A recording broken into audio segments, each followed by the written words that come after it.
अस्सलाम वालेकुम बहनों।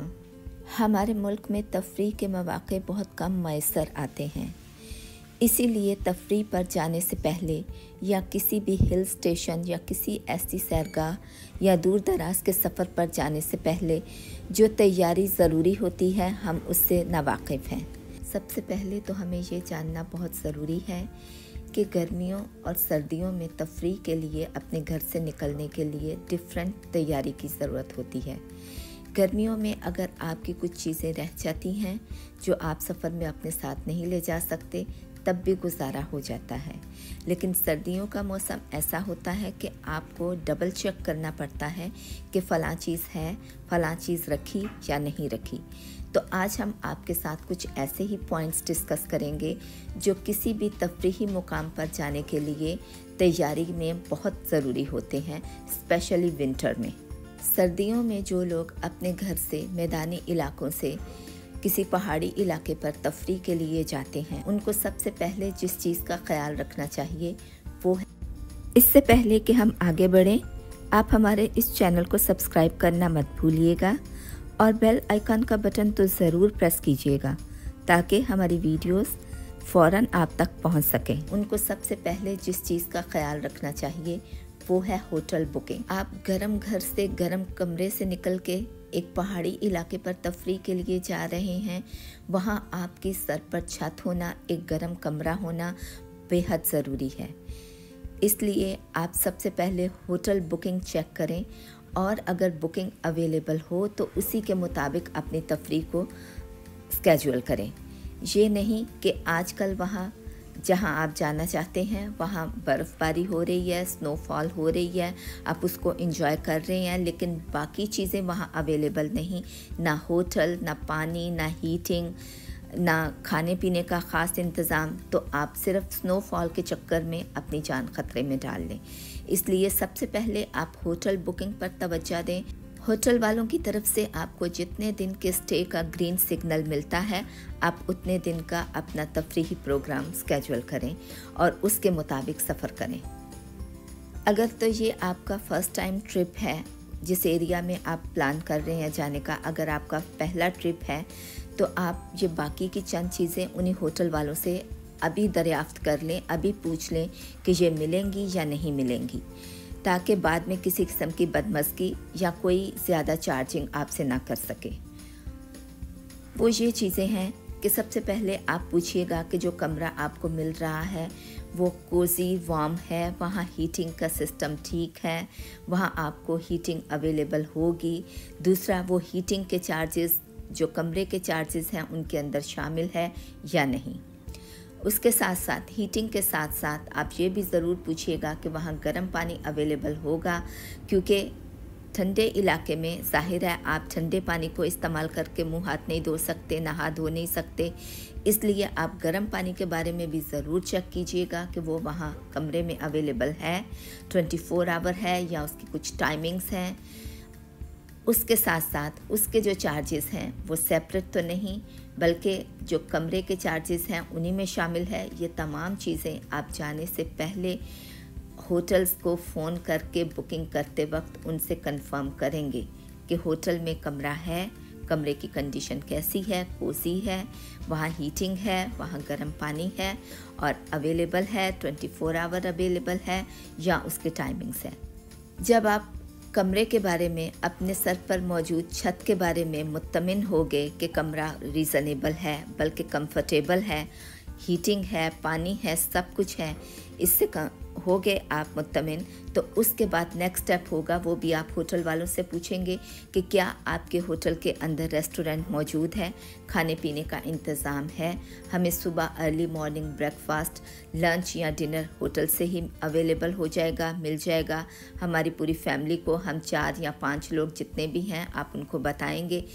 और अगर वो कहते हैं कि ठीक है हमारे पास रेस्टोरेंट का इंतज़ाम है, खाने पीने का बंदोबस्त है, तो चलें, अल्हम्दुलिल्लाह ये मुश्किल भी आसान हुई।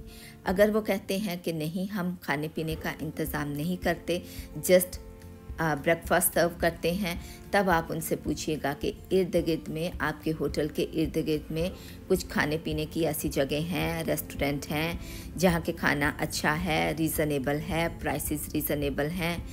ये सारी मालूमात आप होटल वालों से करेंगे। देखिए, जब आप अपने लिए कमरा बुक करवा रहे हैं तो उनको क्लाइंट मिल रहा है। इस वक्त आपका पूरा राइट है उनसे कुछ भी पूछने का, उनसे जितने चाहें सवालात करें। होटल की बुकिंग से फारिग होकर और वहाँ से मुत्तमिन होकर आप जिस चीज़ की तरफ बढ़ेंगे, जिस चीज़ पर आपकी दूसरी बड़ी तवज्जो होनी चाहिए, वो है आपकी व्हीकल, कि आप किस गाड़ी पर ट्रैवल कर रहे हैं। देखिए, अगर आप ड्राइव करते हैं लेकिन आप मैदानी इलाके में ड्राइव करते हैं तो पहाड़ी इलाके की ड्राइविंग इससे बिल्कुल डिफरेंट होती है। आप अपनी स्किल्स को आजमाने के लिए ख़तरा मोल मत लें, बल्कि अगर कोई उस इलाके में पहले से ड्राइव कर चुका है तो वो आपको अपने खदमात दे रहा है तो आप उसकी खदमात से ज़रूर फ़ायदा उठाएं। या जो प्लान बना रहे हैं, जितने लोग उसमें शामिल हैं, अगर उस पार्टी में कोई पहले उस एरिया में या पहाड़ी इलाके में ड्राइव कर चुका है तो उसके इस तजर्बात से फ़ायदा उठाएं। जो गाड़ियां मैदानी इलाके में बहुत अच्छे तरीके से चलती और काम करती हैं, वो गाड़ियां पहाड़ी इलाके में वैसा काम नहीं कर सकती। अगर आप ड्राइविंग जानते हैं तो आप गाड़ियों के बारे में अच्छे से जानते होंगे कि 4 व्हील गाड़ी की पहाड़ी इलाके में ज़रूरत होती है। आप इसी तरह की और बेहतरीन और हैवी कार लेके पहाड़ी इलाके के सफ़र के लिए निकलें। अगर तो आप ख़ुद ट्रैवल कर रहे हैं और आपको पहले से पहाड़ी इलाके में ड्राइविंग का एक्सपीरियंस हासिल है तो आप, मुझे उम्मीद है कि पहले से इन सब चीज़ों से वाकिफ़ होंगे। लेकिन अगर आप पहली दफ़ा ट्रैवल कर रहे हैं तो कोशिश कीजिए किसी ऐसे ड्राइवर को हायर करने की जो ड्राइव करके आपको ले जाए बड़े अच्छी तरीके से और आपके साथ उतने दिन वहाँ रहे। जी हाँ, ये आपकी पॉकेट पर एक इजाफी बोझ तो बनेगा, लेकिन एक ऐसे तजर्बाकार शख्स को साथ रखने से आप बहुत से ख़तरात और बहुत सी मुश्किलों और बहुत से चुंगलों में फंसने से बच जाएंगे। सफ़र के आगाज़ से पहले अपनी गाड़ी की तमाम चेकिंग बड़े अच्छे तरीके से और किसी अच्छे गैरेज से करवाएं। उसकी तमाम चीज़ें चेक करवा लें कि सब कुछ ठीक ठाक है। तो जिन दिनों में आपका वहाँ स्टे होगा, आप उन दिनों के बारे में वेदर ज़रूर चेक करें। ज़ाहिर है विंटर है, ठंडी तो होगी, लेकिन आपने ये चेक करना है कि उन दिनों में वहाँ कोई स्टॉर्म या किसी ब्लेजर की इंडिकेशन तो नहीं कर रहे वो लोग। अल्लाह ना करे कि ऐसा कुछ हो, लेकिन अगर वेदर आपको ऐसा कोई सिग्नल दे रहा है तो आप उसके मुताबिक ट्रैवल करें। अब आ जाइए अपनी पैकिंग की तरफ। देखिए, मैदानी इलाकों में भी विंटर होता है लेकिन सर्दी इतनी नहीं होती और हर बंदे की सर्दी को बर्दाश्त करने की एबिलिटी थोड़ी सी डिफरेंट होती है एक दूसरे से। जिनको लोग बोलते हैं कि हमें बिल्कुल ठंड नहीं लगती, वो सिर्फ 1 या 2 डिग्री के फ़र्क से, टेम्परेचर के फ़र्क से फील कर रहे होते हैं। लेकिन जब तमाम लोग पहाड़ी इलाके में पहुंचते हैं तो सबको ही ठंड लगती है और खूब लगती है। इसलिए आप अपने गर्म कपड़ों को पहाड़ी इलाकों की सर्दी के मुताबिक पैक करें। मैदानी इलाकों में रहने वाले कपड़ों की सर्दी के मुताबिक अपनी पैकिंग मत करें। मोटी जैकेटें रखें, मोटे ग्लव्स, सॉक्स, स्वेटर या जो भी आपके पास एक्स्ट्रा सर्दी को कंट्रोल करने वाले कपड़े हैं उनको पैक करें।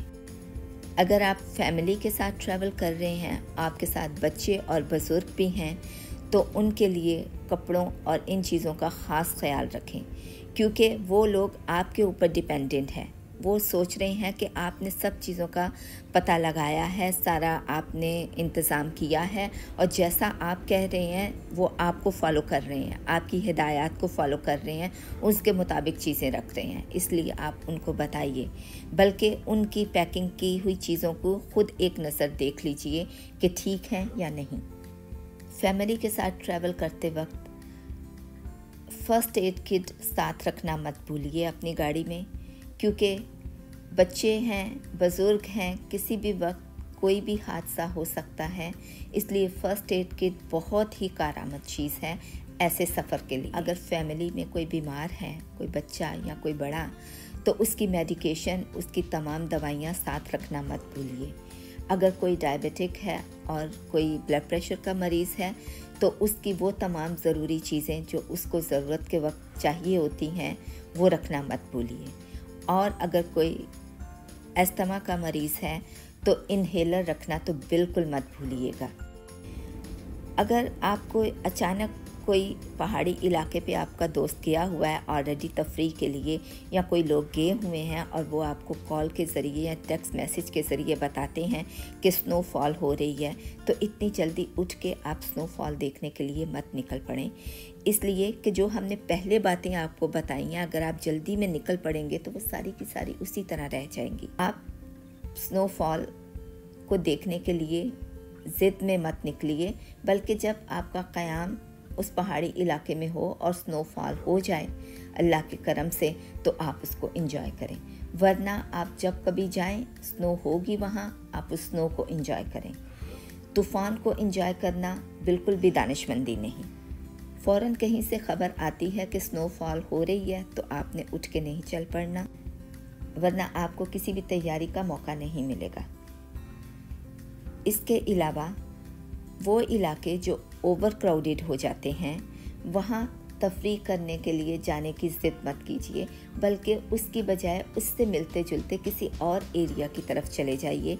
वहाँ ना सिर्फ ये कि चीज़ें आपको सस्ती मिलेंगी, कमरे आपको, होटल के कमरे आपको बेहतर मिलेंगे, और तीसरा ये कि वो लोग आपकी ज़्यादा खातिर तवाज़ा करेंगे, बजाय इनके कि वो इलाके जो ओवर क्राउडेड हैं वहाँ जाके आपको दुश्वारियों का सामना करना पड़े। बुक किए हुए होटल के कमरे कहीं और बुक हो जाएं, ओवर बुकिंग की हो उन्होंने, और खाने पीने की चीज़ें जो हैं वो 10 गुना ज़्यादा महंगी मिल रही हों। इसकी बजाय आप उससे मिलते जुलते कोई और इलाके ढूंढें, कोई और एरिया का रुख करें और वहाँ जाके अपनी फैमिली के साथ बड़े सुकून और आराम के साथ विंटर को एंजॉय करें, स्नो को एंजॉय करें, और वापस जो हैं बहुत अच्छी मेमोरीज़ के साथ आएँ। तो बहनों, ये थी वो चंद टिप्स किसी भी पहाड़ी इलाके पर तफरीह के लिए जाने से पहले करनी चाहिए, तैयारी करनी चाहिए और अपने आप को प्रिपेयर करना चाहिए उस वेदर के लिए। आपने सुना होगा कि अल्लाह ना करे जब किसी इलाके में कोई वबा फैलती है तो कहा जाता है कि जो लोग उस इलाके में रहते हैं वो वहीं रह जाएं और जो बाहर हैं वो उस इलाके में दाखिल ना हो। तो किसी तूफ़ान का भी यही हिसाब होता है। अगर किसी पहाड़ी इलाके में कोई तूफ़ान, स्नो का तूफ़ान, बारिश का तूफ़ान या आंधी का तूफ़ान आया हुआ है, तो जो लोग वहीं हैं वो वहीं पर इंतज़ार करें, शहर छोड़ने की ज़िद ना करें। और जो लोग उस शहर से बाहर हैं वो वहाँ जाके तूफ़ान में फंस ना जाएं और ये ना सोचें कि हम जाके तूफ़ान को एंजॉय करेंगे। तूफ़ान को एंजॉय करना कभी भी दानिशमंदी नहीं होती। अपना बहुत ख्याल रखें ताकि आप अपने प्यारों का ख्याल रख सकें, और अपने इस चैनल का भी। अल्लाह हाफिज़।